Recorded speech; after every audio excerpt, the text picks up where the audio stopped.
Sir ನಿಮ್ಮ ಹೆಸರು? Sir ನನ್ನ ಹೆಸರು ಗೋಪಿ. ಏನು ಮಾಡೋದು ಗೋಪಿ ಅವರು? ಸರ್ ನಾನು ಅಗ್ರಿಕಲ್ಚರು. ನಿಮ್ಮ ಪ್ರಕಾರ ಬೇಲೂರಿಗೆ ಇರುವಂಥ ಸಮಸ್ಯೆ ಏನು ಸರ್? ಸರ್ ಬೇಲೂರಲ್ಲಿ ತುಂಬ ಸಮಸ್ಯೆ ಇದೆ ಸರ್, ತುಂಬ ಸಮಸ್ಯೆ ಇದೆ. ಗ್ರಾಮಗಳಿಗೆ ರಸ್ತೆ ಇಲ್ಲ ಸರಿಯಾಗಿ, ಡಾಂಬರೀಕರಣ ಇಲ್ಲ, ಗುಂಡಿ ರೋಡ್ಗಳು ಆಯಿತಾ, 10H ಗಾಡಿಗಳು ಟಿಪ್ಪರ್ಗಳೆಲ್ಲ ಓಡಿಸ್ತಾರೆ ನಮ್ಮ ರೋಡ್ ರಸ್ತೆಯಲ್ಲಿ. ಒಂದು ಚೂರು ರಸ್ತೆ ಚೆನ್ನಾಗಿಲ್ಲ, ಫುಲ್ ಗುಂಡಿ ಇದೆ, ಮಂಡಿ ಉದ್ದ ಗುಂಡಿ ಬಿದ್ದಿದೆ. ಯಾರು ಅದ್ರ ಬಗ್ಗೆ ಸ್ಪಂದಿಸ್ತಿಲ್ಲ, ಯಾವ ಅಧಿಕಾರಿಗಳಾಗಲಿ ಶಾಸಕರಾಗಲಿ ಯಾರು ಬಂದಿಲ್ಲ.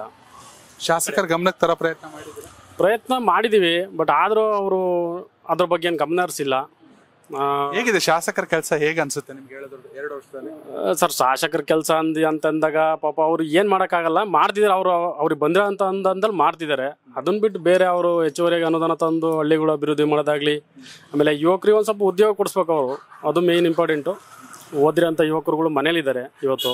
ಸರ್ ನಿಮ್ಮ ಹೆಸರು? ವೆಂಕಟೇಶ್ ಅಂತ. ಏನು ಮಾಡ್ತೀರಾ ವೆಂಕಟೇಶ್ ಅವರು? ನಾವು ಈ ಸಮಾಜ ಹೋರಾಟಗಾರ ಸರ್. ಎಷ್ಟು ವರ್ಷದಿಂದ ಹೋರಾಟ ಮಾಡ್ತಿದ್ದೀವಿ ಸರ್? ನಾನು ಹೆಚ್ಚು ಕಡಿಮೆ ಒಂದು 10-15 ವರ್ಷದಿಂದ ಹೋರಾಟ ಮಾಡ್ತಲೇ ಇದ್ದೀವಿ. ನಿಮಗೆ ಎಷ್ಟು ವರ್ಷ ಈಗ? ನನಗೆ 65 ವರ್ಷ ಕಂಪ್ಲೀಟ್ ಆಯ್ತು ಸರ್. ಈಗ 5 ವರ್ಷ ಅಂದ್ರೆ 45 ವರ್ಷದಿಂದ ಓಟ್ ಹಾಕ್ತಿರ್ತೀರಾ? 45-47 ವರ್ಷದಿಂದ ಓಟ್ ಹಾಕ್ತಿದ್ದೀರಾ. ಬೇಲೂರು ನೋಡಿದ ಬೆಸ್ಟ್ MLA ಯಾರು ನಿಮ್ಮ ಪ್ರಕಾರ?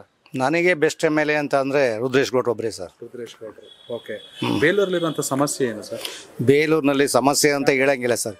ಬೇಲೂರಿನಲ್ಲಿ ಸಮಸ್ಯೆಗಳ ಆಗ್ರಹವಾಗಿದೆ. ಇದು ಬೇಲೂರು ವಿಶ್ವವಿಖ್ಯಾತ ಹೆರಿಟೇಜ್ ಸೇರ್ಕೊಂಡಿರೋದು. ಆದರೆ 100 ಫೀಟ್ ಒಳಗೆ ಯಾರು ಏನು ಕಟ್ಟಬಾರ್ದು ಅಂತಾರೆ. ಬರೀ ಭ್ರಷ್ಟಾಚಾರ ತುಂಬುತ್ತಿದೆ. 100 ಫೀಟ್ ಒಳಗೆ ಎಲ್ಲ ಕಟ್ಟಬಾರ್ದು ಅಂತಾರೆ.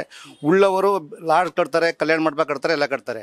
ಬಡವರಿಗೆ ಏನು ಕಟ್ಟಕ್ಕೆ ಬಿಡ್ತಾ ಇಲ್ಲ. ಒಂದು ಸೆಡ್ ಮಾಡ್ಕೊಳ್ತೀವಿ ಅಂದರೆ ಬಡವರಿಗೆ ಬೆಳಗ್ಗೆ ಹೋಗಿ ಪುರಸಭೆಯವರು ಇವರು ಹೋಗಿ ಕಿತ್ತಾಕ್ತಾರೆ.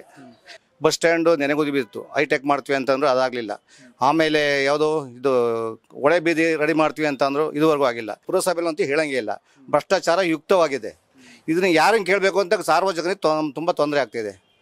ಒಂದು ಖಾತೆ ತರಬೇಕು ಅಂದರೆ 5-10 ಸಾವಿರ ಕೇಳ್ತಾರೆ. ಒಂದು ಈಸ್ವತ್ತು ಮಾಡಬೇಕು ಅಂದರೆ ಹೆಂಗೆ ಕೇಳ್ತಾರೆ. ಸಾರ್ವಜನಿಕರು ಲೂಟಿ ಹೊಡೆಯೋದ್ರೆ ಯಾರೂ ಕೇಳೋದೇ ಇಲ್ಲ. ಯಾಕೆ ಅಂತ ಬಾಯಿ ಬಿಡೋದಿಲ್ಲ. ಇದನ್ನು MLA ಆದರೂ ಪ್ರಶ್ನೆ ಮಾಡಬೇಕು, ಇದು ಮಾಡಬೇಕು. ನಾವು ಅವ್ರಿಗೆ ಸುಮಾರು ಮನವಿ ಕೊಟ್ಟಿದ್ದೀವಿ. ಯಾವುದಕ್ಕೂ ಅವ್ರು ಇನ್ನೂ ಸಕಾರಾತ್ಮಕ ಸ್ಪಂದಿಸಿಲ್ಲ. ಮುನ್ಸಿಪಾಲ್ಟಿಲಿ ಮಳಿಗೆ ವಿಷಯದಲ್ಲಿ ಸಿಕ್ಕಾಪಟ್ಟೆ ಹೋರಾಟ ಮಾಡೋದು ನಾವು.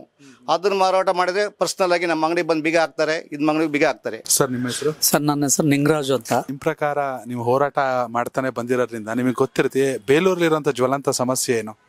ಸರ್ ಬೇಲೂರಿನಲ್ಲಿ ಜ್ವಲಂತ ಸಮಸ್ಯೆ ರಸ್ತೆ ಅಗಲೀಕರಣ ಆಗಬೇಕು ಸರ್. ವಿಶ್ವವಿಖ್ಯಾತ ಬೇಲೂರು ಆಗಿದೆ ಇದು. ಅದರಲ್ಲಿ ಮೊದಲನೇದಾಗಿ ರಸ್ತೆ ಅಗಲೀಕರಣ ಆಗಬೇಕಾಗಿದೆ. ಏನು ಅಭಿವೃದ್ಧಿ ಕೆಲಸ ಒಂದು ಸ್ವಲ್ಪ ಕುಂಠಿತ ಆಗಿದೆ. ಈಗ ಕಾಂಗ್ರೆಸ್ ಸರ್ಕಾರ ಇದೆ, ಇಲ್ಲಿ BJP MLA ಇದೆ. ಏನು BJP MLA ಅವರ ಶಾಸಕರ ಅನುದಾನ ಏನಿದೆ ಅದಕ್ಕೆ ಅಷ್ಟರಲ್ಲಿ ಕೆಲಸ ಮುಗಿಸ್ತಾ ಇದ್ದಾರೆ. ಬೇರೆ ಅನುದಾನನ ತಂದಿಲ್ಲ. ಏನೋ ಈಗ ನಾವು ಒಂದು ನೂತನವಾಗಿ ಒಂದು ಹೊಳೆ ಬೀದಿಲಿ 37 ಕೋಟಿದ ರಸ್ತೆ ಅಗಲೀಕರಣ ಮಾಡ್ತೀವಿ ಅಂತ ಶಾಸಕರು ಮೊನ್ನೆ ಗುದ್ಲಿ ಪೂಜೆ ಮಾಡಿದ್ರು ಸರ್. ಈಗ ಈ ಅನುದಾನ ಮತ್ತೊಂದು ಮಗದೊಂದು ಕಾಂಗ್ರೆಸ್ ಹೊರತಾದ ಎಲ್ಲ ಶಾಸಕರ ಕ್ಷೇತ್ರಗಳಲ್ಲೂ ಇರುವಂಥ ಕಾಮನ್ ಪ್ರಾಬ್ಲಮ್ ಇದು. ಇದೆಲ್ಲರ ಹೊರತಾಗಿ ವಿಶ್ವಾಸ, ಜನರ ಜೊತೆ ಪ್ರೀತಿ ಗಳಿಸೋದು, ಜನರಿಗೆ ಸ್ಪಂದಿಸೋದು, ಈ ಕೆಲಸಗಳೆಲ್ಲ ಶಾಸಕರಿಂದ ಆಗ್ತಿದೆಯಾ? ಮಾಡ್ತಾ ಇದ್ದಾರೆ ಸರ್. ಜನರುಗಳ ಈ ಸಾಮಾನ್ಯ ನಾನು ಭ್ರಷ್ಟಾಚಾರ ಮುಕ್ತ ಮಾಡ್ತೀವಿ ಅಂತ ಹೇಳಿದ್ದಾರೆ. ಅಧಿಕಾರಿಗಳು ಅವ್ರ ಮಾತಿಗೆ ಬೆಲೆ ಕೊಟ್ಟು ಕೆಲಸ ಮಾಡ್ತಾ ಇದ್ದಾರೆ. ಸಣ್ಣ ಪುಟ್ಟ ಕೆಲಸ ಆಗ್ತಾ ಇದ್ದಾವೆ. ಭ್ರಷ್ಟಾಚಾರ ಅಂತೂ ನಡೀತಾ ಇಲ್ಲ ಸರ್ ಶಾಸಕರ ವಿಚಾರದಲ್ಲಿ ಅಂತೂ. ಹೆಸರು ರಂಗಸ್ವಾಮಿ ಅಂತ ಹೇಳಿ. ಮೋದಿ ಅವರು ವಿದೇಶನ ನೋಡ್ತಾರೆ, ದೇಶ ವಿದೇಶನ ನೋಡ್ತಾರೆ. ಇಡೀ ವಿದೇಶಕ್ಕೆಲ್ಲ ದೇಶ ವಿದೇಶಗಳಿಗೆಲ್ಲ ಮಾದರಿ ಆಗಿರತಕ್ಕಂಥ ನಮ್ಮ ಟೆಂಪಲ್ ಇದ್ರೂ ಸಹ ಇವತ್ತು ಯಾವುದೇ ರೀತಿ ಅಭಿವೃದ್ಧಿನ ಮಾಡೋಕ್ಕಾಗಿಲ್ಲ ಇಲ್ಲಿ.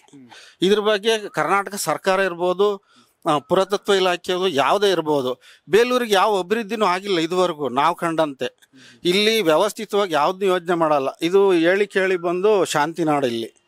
ಇಲ್ಲಿ ಶಾಂತಿನಾಡು ಆಗಿರೋದ್ರಿಂದ ಯಾವುದೇ ಅಧಿಕಾರಿ ಬಂದರೂ ಇಲ್ಲಿ ಅವರು 1-2 ವರ್ಷ ಇರ್ತಾರೋ, 3 ವರ್ಷದ ಅವಧಿ ಇರ್ತಾರೋ, 5 ವರ್ಷ ಇರ್ತಾರೋ, ಅಷ್ಟರೊಳಗಡೆ ಅವರು ಬೇಕಾದ ಸವಲತ್ತು ಸಲಕರಣೆಗಳೆಲ್ಲ ಮಾಡ್ಕೊಂಡು ಇಲ್ಲೇ ಸೈಟ್ ತಗೊಂಡು ಇಲ್ಲೇ ಮನೆ ಕಟ್ಟಿ ಟ್ರಾನ್ಸ್ಫರ್ ಆಗೋಂಥ ವ್ಯವಸ್ಥೆ ಈ ತಾಲೂಕಲ್ಲಿ ನಡೀತಾ ಇದೆ. ಕನೆಕ್ಟ್ ಕರ್ನಾಟಕ, ಇದು ನಿಮ್ಮ ನೆಟ್ವರ್ಕ್.